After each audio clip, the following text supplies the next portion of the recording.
This channel does not promote or encourage any illegal activities. All contents provided by this channel is meant for educational purpose only. Hello everyone, welcome to my channel. दोस्तों, सबसे पहले आप सबको मेरी तरफ से happy independence day. आज है इंडिपेंडेंस डे।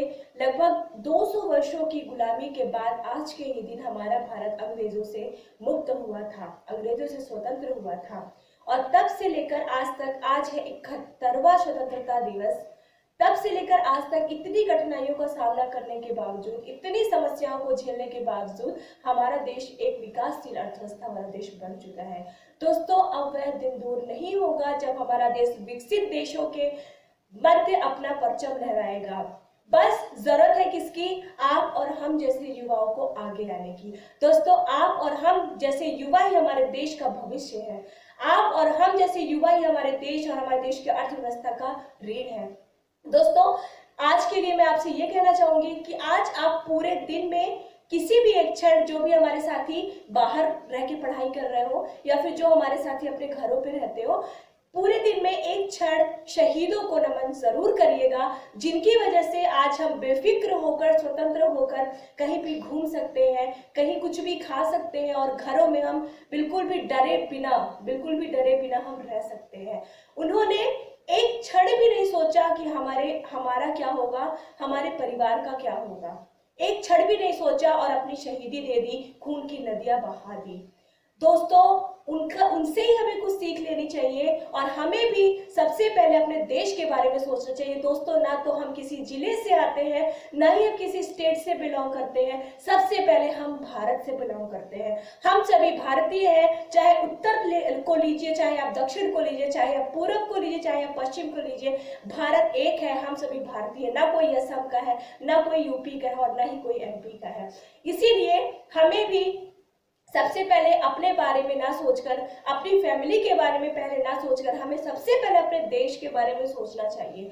जब वो शहीद बलिदान कर सकते हैं हमारे लिए कि हमारी आने वाली पीढ़ी स्वतंत्रता से रह सके, केवल हमारे लिए उन्होंने अपनी शहीदी दी, इस देश के लिए शहीदी दी, तो हम देश के विकास के लिए कुछ कार्य तो कर सकते हैं। दोस्तों, अगर आप सिविल सर्विसेज की तैयारी कर रहे हैं तो इससे अच्छा प्लेटफॉर्म आपको कहीं नहीं मिल सकता अपने देश के लिए कुछ कर गुजरने की। दोस्तों, सेना में आप आए दिन सुनते होंगे, सेना में जितने जवान हैं, हमारे नौजवान, आए दिन उनके शहीद होने की हमें खबर सुनाई देती रहती है। बॉर्डर पे रह के वह भी अपने बिल्कुल भी परवाह नहीं करते और उन्हें बिल्कुल नहीं पता होता कि एक सेकेंड बाद क्या हो जाएगा, एक सेकेंड बाद हम कहाँ रहेंगे, हम धरती पर रहेंगे या हम नहीं रहेंगे।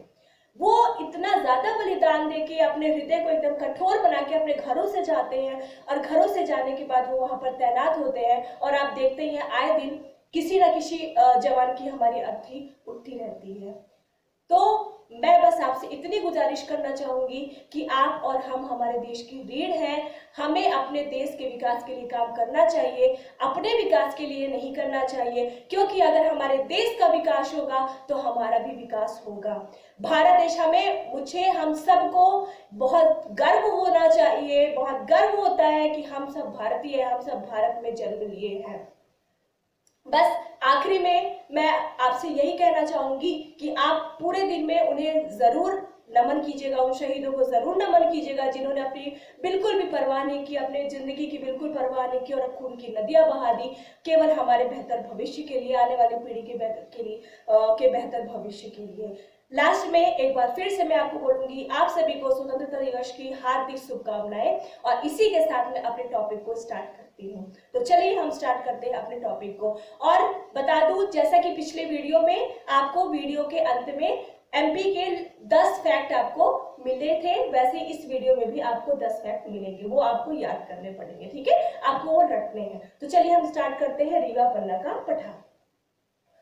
रीवा पन्ना का पठार, इसमें आप एक क्वेश्चन है आपके लिए, पहला क्वेश्चन इस वीडियो का, कि मध्य प्रदेश के कुल क्षेत्रफल में रीवा पन्ना के पठार का हिस्सा क्या है, या कितना प्रतिशत है रीवा पन्ना का पठार मध्य प्रदेश के कुल क्षेत्रफल में। ठीक है, ये आप मुझे कमेंट बॉक्स में दे देंगे आंसर इसका।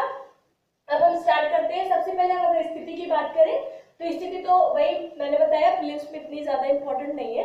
हाँ, मेंस में आपको ये पूछी जाती है, आप पेपर भी देख सकते हो। फर्स्ट पेपर का जो फर्स्ट पार्ट है, सॉरी फर्स्ट और सेकंड पार्ट है जो ज्योग्राफी वाला पोर्शन, उसमें आपको ये सारी चीजें पूछता है। ठीक है, तो स्थिति की बात करें तो रीवा पन्ना का पठार है 23 डिग्री 10 मिनट उत्तरी अक्षांश से लेकर 25 डिग्री 12 मिनट उत्तरी अक्षांश तथा 78 डिग्री 4 मिनट पूर्वी देशांतर से लेकर 82 डिग्री 18 मिनट पूर्वी देशांतर के मध्य। ओके, अगर हम रीवा पन्ना के पठार के अन्य नाम की बात करें तो इसका अन्य नाम है विंध्य कलकारी क्षेत्र। विंध्य क्यों?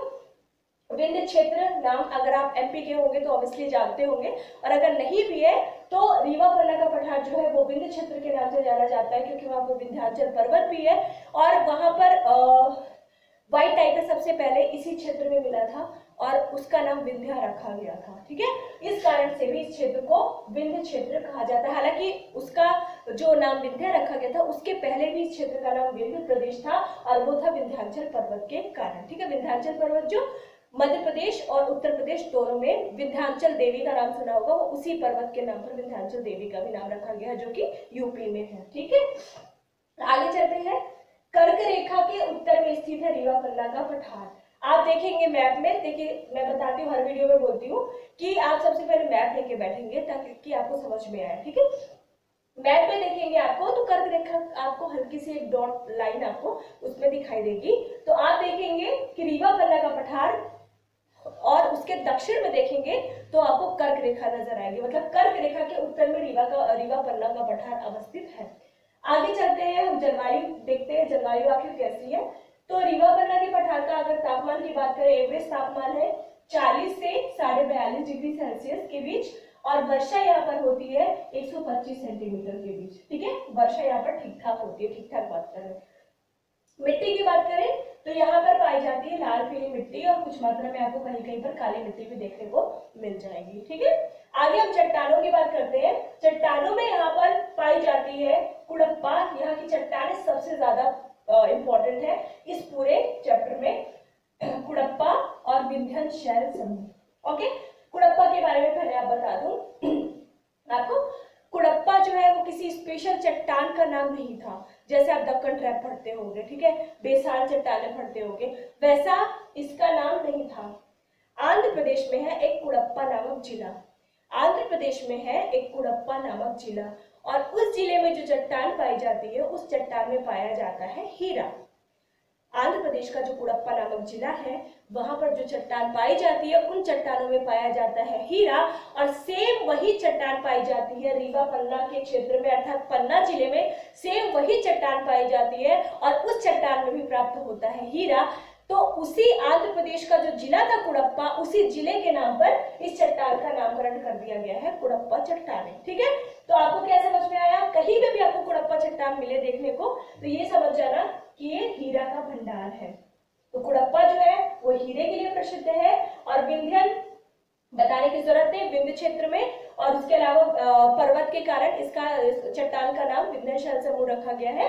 और ये जो चट्टान है ये चूना पत्थर के लिए फेमस है, चूना पत्थर का भंडार इसमें होता है। आप रीवा पन्ना के पठार के क्षेत्रों में जाओगे, कैमूर, कटनी, सत्ता के आसपास जाओगे तो आपको चूना पत्थर की बहुत सारी माइंस देखने को मिलेंगी। तो वो कौन सी चट्टानों में पाई जाती है? वो पाई जाती है विंध्यशैल समूह की चट्टानों में। ठीक है, ये हो गया, आपको समझ में आ गया होगा। अब नदियों की बात करते हैं।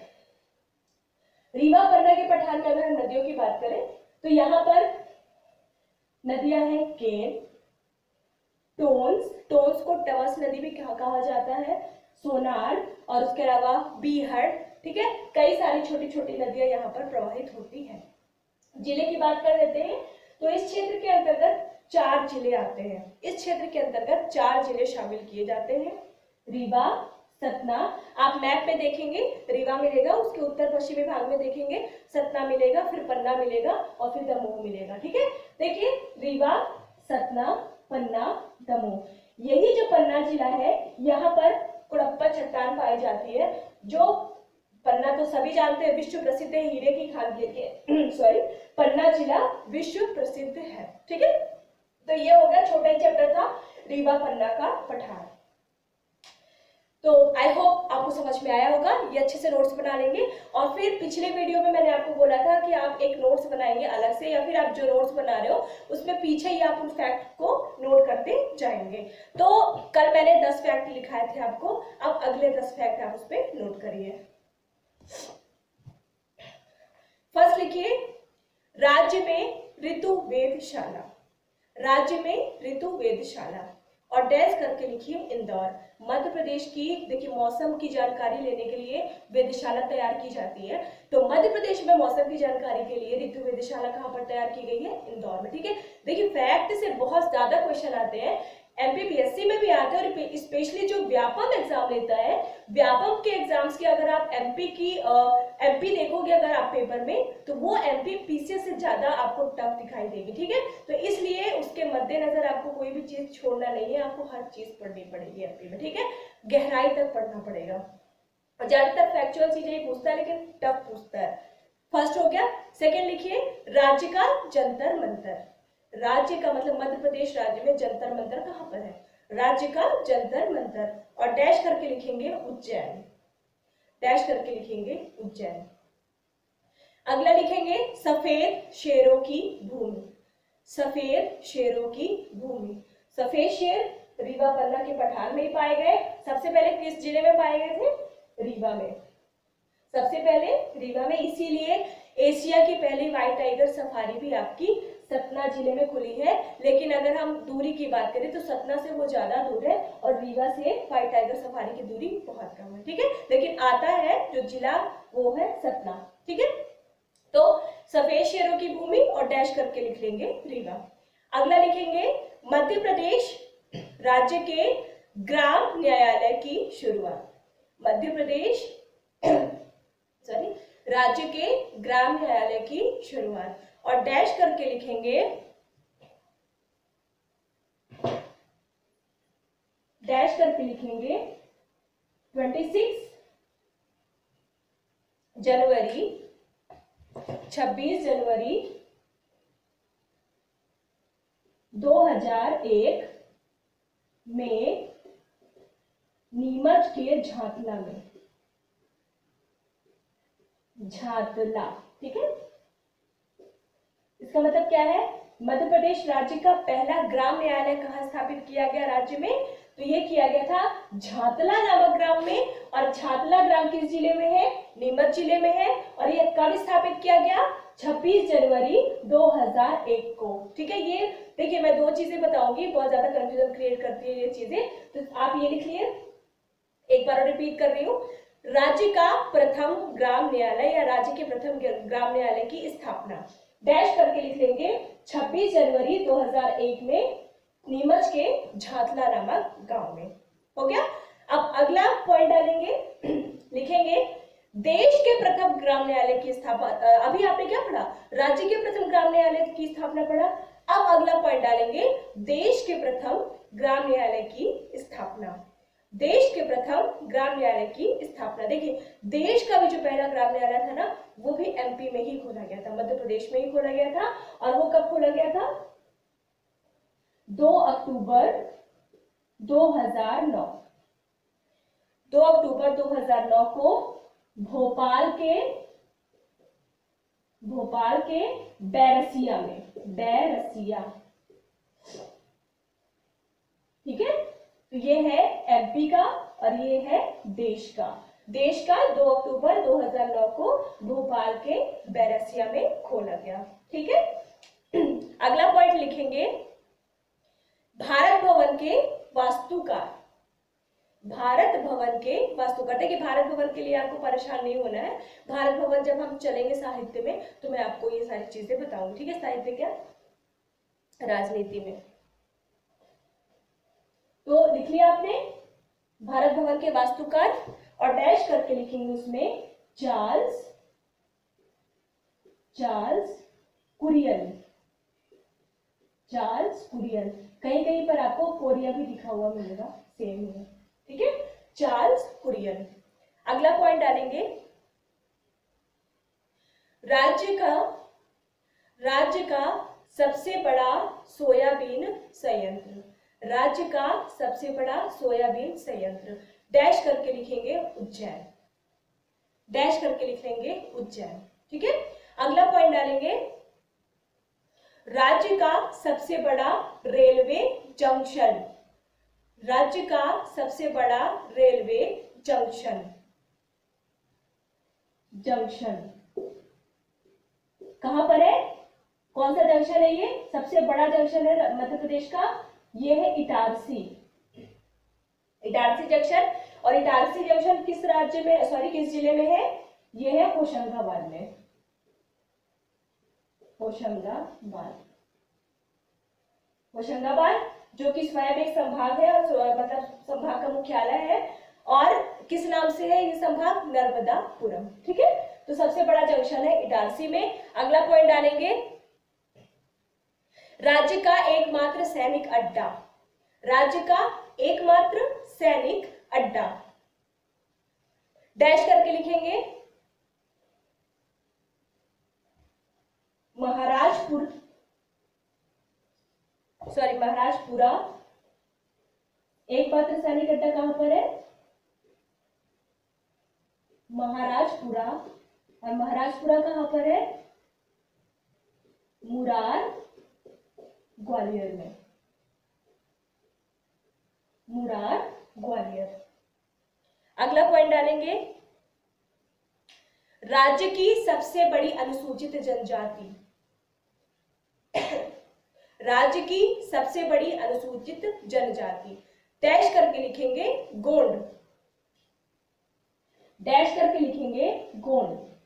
अब गोंड के बाद आप लगाएंगे एक ब्रैकेट, और ब्रैकेट में लिखेंगे एक समूह के रूप में, एक समूह के रूप में। देखिए एग्जाम में दो तरह का सवाल पूछता है जनजाति को लेकर के, फिर एक समूह के रूप में मध्य प्रदेश की सबसे बड़ी जनजाति कौन सी है, तब आपको आंसर देना है गोंड। अगर ये क्वेश्चन पूछता है कि मध्य प्रदेश की सबसे बड़ी जनजाति कौन सी है, तब आपको आंसर देना है भील।